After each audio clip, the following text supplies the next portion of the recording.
কিভাবে filter method ব্যবহার করে আমরা জাভাস্ক্রিপ্টের ডুপ্লিকেট এলিমেন্টগুলো রিমুভ করতে পারি সেই রকম একটা ফাংশন নিয়ে কাজ করতে যাচ্ছি বা ফাংশন লিখতে যাচ্ছি। তার আগে আমরা একটা অ্যারে ডিক্লেয়ার করে নিই এবং অ্যারের ভিতরে কিছু এলিমেন্ট আমরা লিখে নিই।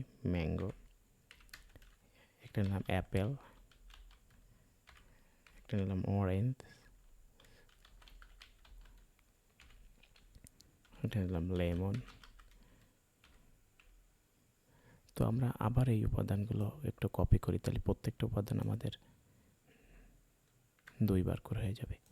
তো এখানে আমরা পেস্ট করলাম, তাহলে আমার প্রত্যেকটা উপাদান 2 বার হয়ে গেল। এখন কিভাবে আমরা ফিল্টার মেথড ব্যবহার করে এই অ্যারের ডবল যে এলিমেন্টগুলো আছে সেগুলো রিমুভ করতে পারি। এর জন্য একটা ফাংশন লিখি,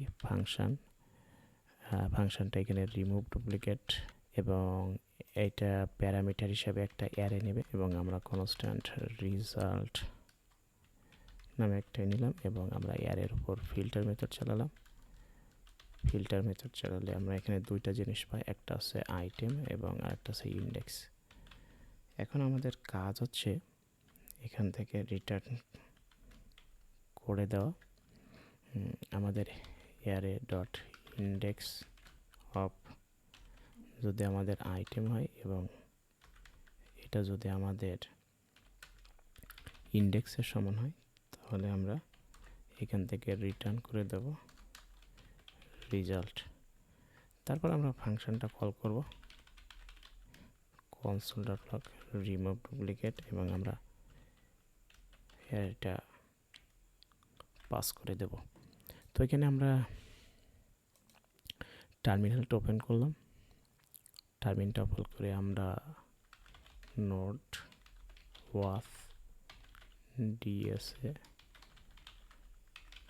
অ্যারে.js, হ্যাঁ দেখা যাচ্ছে আমরা ম্যাঙ্গো, অ্যাপেল, অরেঞ্জ এবং লেমন প্রত্যেকটা এলিমেন্ট একবার করে পেয়েছি। সুতরাং এটা হচ্ছে জাভাস্ক্রিপ্টের ফিল্টার মেথড ব্যবহার করে কিভাবে আমরা রিপিটেড এলিমেন্টগুলো রিমুভ করতে পারি।